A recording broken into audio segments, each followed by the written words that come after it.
gracias a la organización y a todas las personas que asistís al Congreso por vuestro interés.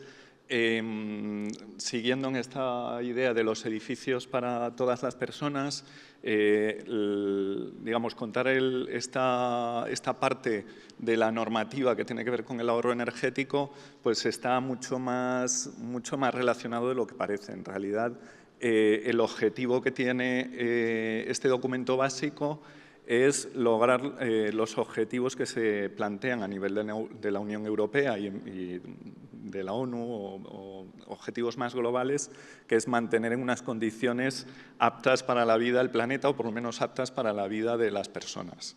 Dentro del marco en el que se realizan las actualizaciones de las exigencias de ahorro de energía en la normativa de la edificación en nuestro país, pues tenemos que verlas dentro de este marco de la Estrategia Europea de 2020, que ya la tenemos, digamos, ya casi se nos pasa, pero también unos objetivos a medio y largo plazo que siguen siendo muy ambiciosos y que ya se plantea para 2050 en la hoja de ruta, pues tener una economía baja en carbono con unas reducciones muy sustanciales en las emisiones de los edificios, en torno al 90%. Entonces, la tarea, aunque queda por delante, es muy grande. ¿Esto cómo se materializa a través de la reglamentación y de la legislación europea? Pues a través de las directivas de eficiencia energética, ya que se plantearon pues, a partir del protocolo de Kioto y preocupaciones anteriores. Tienen que ver también con reducir la dependencia energética europea y la eficiencia. Y estas directivas establecen que los objetivos de eficiencia energética deben plantearse cada 5 años. Por eso hemos tenido una revisión del DBH en 2013 y tenemos otra que le llamamos 2018, pero que ya hemos saltado de año. Por otro lado, además, también hay una idea de que los procedimientos sean cada vez más equiparables en el entorno europeo, digamos, armonizar las metodologías de cálculo, los indicadores con los que comparamos esos valores de eficiencia energética. Y en ese sentido, la propia Comisión Europea hizo un mandato al Comité Europeo de Normalización para que actualizase todo el conjunto de normativas relacionadas con la eficiencia energética y además pues, para que apareciesen pues, otros reglamentos como los de ecodiseño, etcétera, que además se verán reflejados también en breve en la actualización del RITE, ¿no? Los reglamentos de instalaciones térmicas que también necesitan, digamos, acompasar toda esa evolución de la normativa europea. En primer lugar, pues esto supongo que pues ya es algo muy conocido, pero debemos recordar que la eficiencia energética, digamos, su definición tiene que ver con edificios o los edificios de consumo casi nulo, cuando hablamos ya de los objetivos más inmediatos que se reflejan en el propio DBH. Consiste en edificios que necesiten cantidades de energía muy baja o casi nula y de esa energía que todavía necesiten, pues que en gran medida se cubra con energía procedente de fuentes renovables, ¿no? Además, habla de la energía para satisfacer determinados servicios, es decir, hay servicios que están asociados también al uso de los edificios, como pues, parte de la iluminación o los electrodomésticos, etcétera, que se regulan a través de otro tipo de normas, ¿no? Pues los etiquetados, la posibilidad de vender o comercializar determinados productos, como fue el caso de las bombillas incandescentes, pero en el caso de los edificios se refieren a energía utilizada para el confort o para el bienestar térmico de las personas que lo habitan, ¿no? La calefacción, refrigeración, ventilación, calentamiento del agua e iluminación. Entonces, si hacemos un mapa un poco de qué aspectos inciden esta eficiencia energética, aquí tenemos una parte que son el consumo, digamos, como una manera muy directa de ver esa cantidad de energía reducida que consumen, con sus partes asociadas de necesidades de energía o demanda y rendimiento de los sistemas, y nos faltaría también la aportación de energías renovables, que era otra de las patas de las que hablábamos en la definición.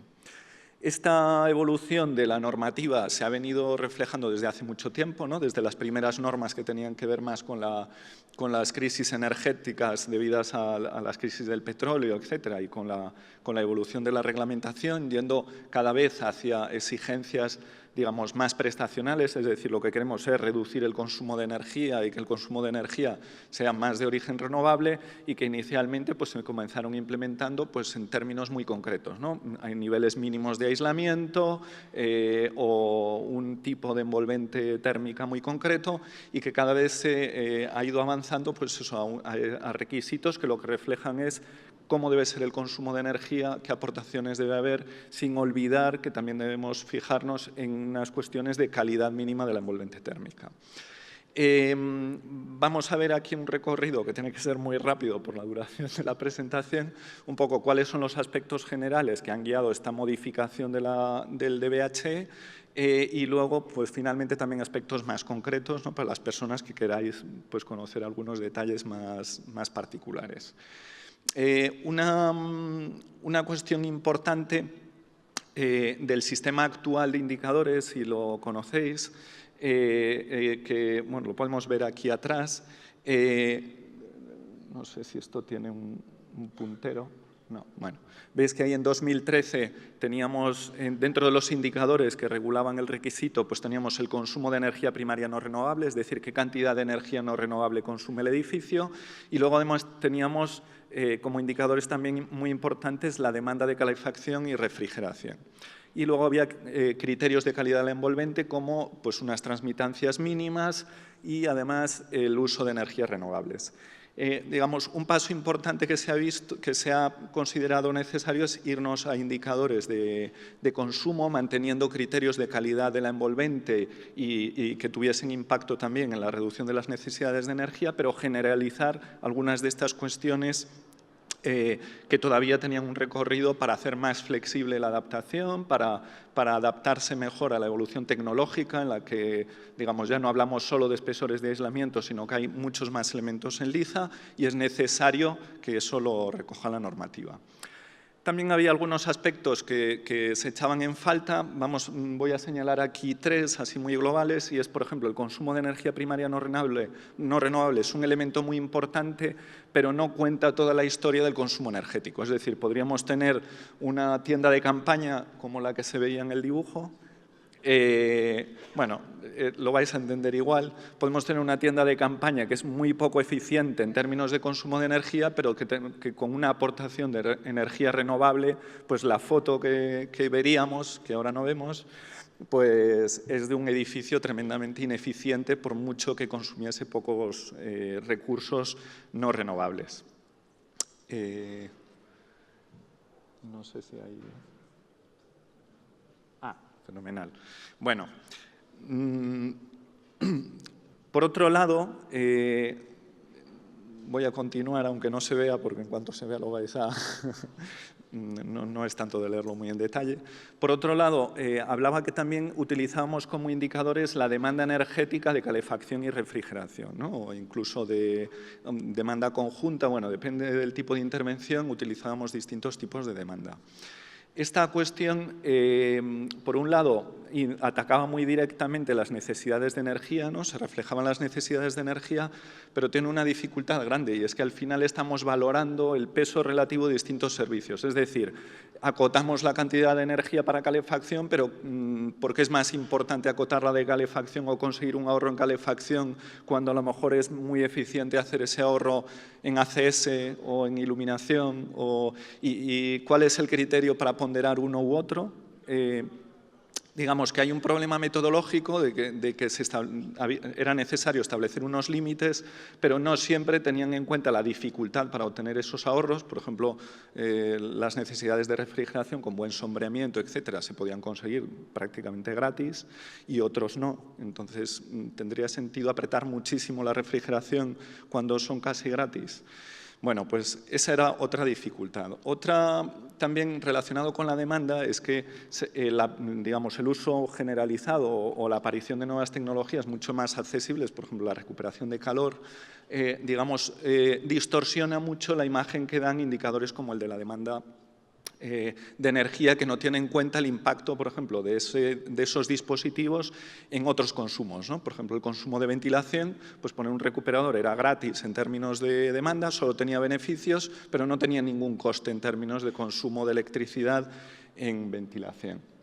Entonces, aparte de esa cuestión, teníamos digamos, una casuística muy grande de los indicadores utilizados, pues si era rehabilitación, digamos, una rehabilitación importante, una rehabilitación, digamos, elemento a elemento, si estábamos en residencial, en terciario, se utilizaban indicadores diferentes.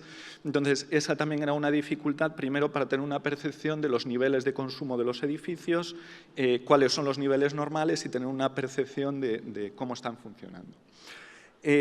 Para superar un poco estas dificultades y aprovechando todos los procesos de armonización de las normativas europeas, pues se consideró importante, digamos, apoyarse en normas armonizadas, digamos, utilizar indicadores que fuesen comparables y metodologías que fuesen comparables a las de otros países europeos.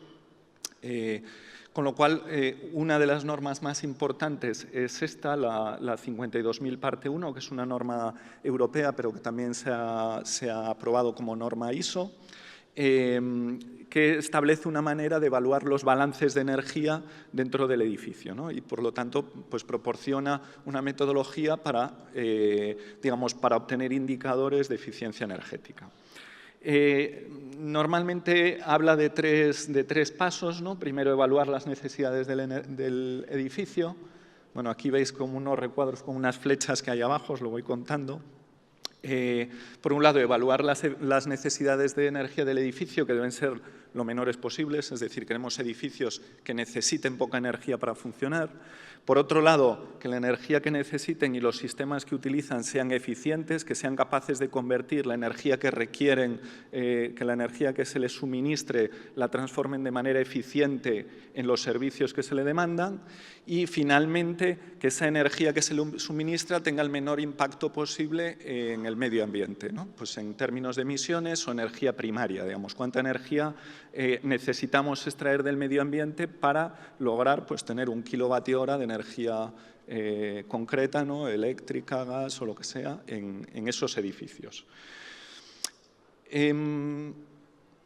Esto, bueno, la propia norma establece distintos indicadores. Vemos aquí, por ejemplo, cómo el consumo aquí tenemos en rojo y en verde el consumo de energía primaria no renovable, y la suma de las dos nos daría el consumo de energía primaria total, ¿no? Estamos viendo qué cantidad necesitamos de energía no renovable, pero además queremos saber, con la aportación renovable que hagamos, pues cuál es el total que requiere ese edificio, porque no queremos edificios devoradores de energía, sean del tipo que sean, ¿no? Eso tiene también impacto en estos aspectos sociales de los consumos, de que sean resistentes a, digamos, a eventualidades como fallos de las instalaciones, a cambios de uso, etc. Una cuestión muy importante también, por la propia facilidad de uso del documento, de la comprensión y digamos, también para que se perciba una orientación de la normativa y una evolución que sea más o menos natural, es intentar mantener los esquemas de los propios documentos. Se consideró importante llegar a unos indicadores que pensamos que van a ser mucho más estables a partir de ahora, intentar que se relacionasen con lo que hasta el momento tenían que hacer los técnicos en la aplicación de los documentos. Por un lado, he hablado de estos dos indicadores que son los elementos clave, y después unos aspectos relacionados con la calidad del envolvente para asegurar una demanda baja, y otros aspectos de calidad importantes para el edificio y para el ahorro de energía, y también unificar la evaluación de los distintos tipos de edificios y distintos tipos de intervención, porque creemos que permite tener una idea más clara de cuánta energía requieren los edificios, y eso permite también abordar esas necesidades, ¿no? Si utilizamos indicadores que no son comparables entre sí, no tenemos una idea. Es como la pregunta esta que comentaban que ¿no? Había un documental, no sé si era de Foster, de cuánto pesa un edificio, ¿no? ¿Cuánto consume un edificio? Pues esa idea de cuál es el consumo normal de un edificio estandarizado parecía muy importante, ¿no? A la hora de ver la estructura del documento, se mantienen las secciones del H0 al H5 con unos cambios que vienen motivadas por estas cuestiones, ¿no? Lo que antes era el consumo de energía, que estaba limitado al consumo de energía primaria no renovable, ahora comprende la energía primaria no renovable, pero también la total, que solapa un poco con las cuestiones de necesidades de energía, ¿no? El consumo de energía total, en cierta manera, es como una especie de demanda extendida, ¿no? Que tiene que ver con la eficiencia en la conversión de energía. Y además con elementos de calidad mínima del edificio, ¿no? El H1 ahora contiene parte de evaluación de la calidad de la envolvente térmica, entendidos esos parámetros como calidad de la envolvente. Y luego en la parte de instalaciones pues tenemos el H2, que es el RITE, que también tendrá una transformación importante, como he dicho, y la parte de instalaciones de iluminación. En principio, en esa parte hay alguna simplificación, pero no hay cambios especialmente llamativos. En la parte del aporte de energías renovables, que es un aspecto importante, como veíamos, en la propia definición de la eficiencia energética, sí hay dos cuestiones bastante relevantes. Por un lado, se generalizan los conceptos que había. Hasta el momento teníamos prácticamente producción solar térmica, aunque no solo para producción de ACS, y además teníamos generación de electricidad fotovoltaica prácticamente, ¿no? Era, digamos, como una parte de solar térmica y solar fotovoltaica. Ahora, realmente lo que se mide o el objetivo es tener un aporte renovable para la generación de ACS, es más prestacional, hay otras maneras de utilizar aportes renovables para obtener agua caliente sanitaria de manera eficiente, y a la hora de producir, digamos, de satisfacer las necesidades eléctricas, pues también se generaliza y se habla de la generación de energía eléctrica que puede no ser no necesariamente o no solo fotovoltaica, y además se reduce el umbral de superficie que se exige, ¿no? Estas secciones llevan a que cambien un poco los indicadores, los veis ahí: consumo de energía primaria total y no renovable en limitación del consumo energético, y unas condiciones para el control de la demanda en términos de transmitancia térmica media, control solar y permeabilidad de la envolvente, para el H1, para la limitación de la demanda o de las necesidades de energía, y luego pues el resto de apartados que tienen una formulación más general, pero que son perfectamente comparables. Ahora, viendo muy rápidamente los aspectos concretos, pues voy a pasar rápido. En el H0 vemos estos dos indicadores. Comentaba al principio por qué era importante tener esa pareja y no solo uno de ellos. No nos vale decir, pues tenemos el consumo de energía primaria total y un porcentaje, por ejemplo, de aportación renovable, puesto que podemos tener, por ejemplo, puede ser preferible reducir nuestra parte no renovable y podemos reducir nuestra parte no renovable y aumentar la total, y ese no es un objetivo, digamos, no es la mejor solución. O podemos tener una reducción del total y, sin embargo, tener una parte muy grande no renovable. Bueno, digamos que con esa pareja de indicadores pues se puede capturar mejor cuál es la idea cuál es el objetivo de las limitaciones, ¿no? Por otro lado, debe comprenderse que en el consumo de energía primaria total está de una manera muy clara recogidas las necesidades del edificio. Sobre todo porque a veces se piensa en términos, por ejemplo, de bombas de calor que, digamos, tienen una aportación de energía útil muy grande en relación a la energía que consumen final, pero hay que tener en cuenta que este indicador contempla la energía aportada por el medio ambiente, es decir, la energía primaria total también computa la energía que recogen las bombas de calor del medio ambiente o la energía fotovoltaica extraída del medio ambiente, energía geotérmica, etcétera. Con lo cual sí mide las necesidades de energía, y cuando se contempla eso, digamos, hay variaciones mucho más pequeñas en los rendimientos medios que tienen los equipos. Es decir, las diferencias son muy pequeñitas, ¿no? Están moduladas por la eficiencia más en conversión a energía primaria que otra cosa. En términos ya más concretos de qué impacto, pues, digamos, con una valoración así muy global, pues veremos que, por ejemplo, las reducciones del consumo de energía primaria no renovables, implícitas y explícitas en el propio documento, pues están entre el 30 y el 60% respecto a las que establecía el documento del año 2013. O sea que va a haber que apretar la tuerca, digamos, a los edificios y lograr niveles de eficiencia considerables.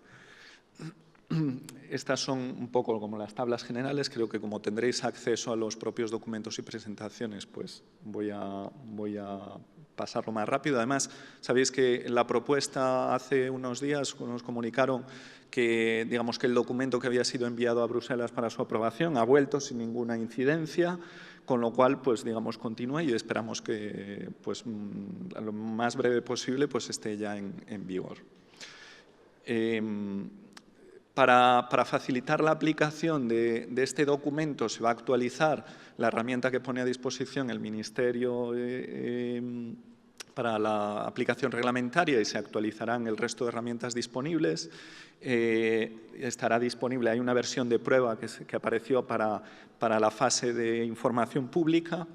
Y también hay otra herramienta que también está disponible en la página de código técnico que permite pues, también analizar un poco cuál es el impacto de cambio de vectores energéticos, digamos, distintas estrategias relacionadas con el consumo energético.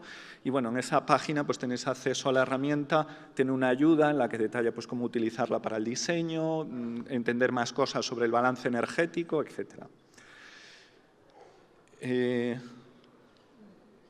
En cuanto al documento de limitación de la demanda, el H1, pues el documento continúa en la línea de intentar asegurar, por un lado, tener una envolvente térmica que propicie o que asegure que las necesidades de energía son reducidas, evitar las descompensaciones, es decir, no penalizar, no sé, a las vecinas que están en el último piso respecto a los pisos intermedios o que no haya zonas del edificio muy descompensadas con otras, ¿no? Aunque el edificio en su conjunto cumpla o la interacción entre distintas viviendas, etc. Se utilizan unos indicadores que resultarán familiares, o por lo menos este de la transmitancia térmica media, a gente que ha estado proyectando desde hace años. Digamos, estos indicadores tienen unas cuestiones bastante interesantes. Primero, que son calculables a mano o no hace falta simular, y eso nos parecía importante que desde el mismo momento del predimensionado y desde, digamos, del momento del diseño se tuviese en cuenta cuál es tener unas aproximaciones razonables al resultado final. Se mantienen anejos de valores recomendados de transmitancia y se introduce un elemento que es el de control solar de la envolvente térmica, que en realidad refleja una prestación, que es la capacidad del edificio de protegerse del exceso de radiación. Es una prestación que tiene que ver con la capacidad del usuario de actuar sobre ese elemento, no necesariamente de su funcionamiento automático. Esas son unas cuestiones que ya estaban recogidas con anterioridad y que se pueden seguir utilizando. Va a haber más información de cómo modelizar o cómo tener en cuenta pues, protecciones solares móviles, etcétera, que consideramos que son aspectos que estaban descuidados y que son muy importantes, ¿no? Y luego también otros aspectos como la permeabilidad de la envolvente térmica, que tendrán impacto sobre todo en edificios más pequeños o poco compactos, pero que creemos que van a ayudar a familiarizarse a todo el sector con cuestiones relacionadas con la permeabilidad del aire de la envolvente. Creemos que es con una formulación abordable y que permitirá, digamos, poco a poco conocer mejor estos aspectos que cada vez son más importantes, ¿no? Al reducir otros factores como la transmisión de calor por los elementos de la envolvente, digamos, por transmisión, pues el intercambio de aire cada vez tiene mayor importancia. Se mantienen, como decía, digamos, limitaciones a las transmitancias, con una actualización bastante importante. Bueno, pues todos los aspectos que ya existían como limitación de condensaciones para asegurar que la envolvente térmica tiene una durabilidad adecuada, ¿no? También hay herramientas, estas, digamos, por el momento no son herramientas, son herramientas más informativas, se pretenden que sirvan como ayuda al diseño, les queda mucho recorrido, pero intentan ayudar a los proyectistas, a los técnicos, en las primeras fases de decisión y para ver el impacto que tiene tanto en los indicadores normativos como a ver qué estrategias también de diseño pues, pueden tener mayor rédito en el diseño del edificio, ¿no? Y para ayudar a calcular pues, parámetros de la envolvente térmica, ¿no? De pues eso, protecciones solares móviles, transmitancias, etc.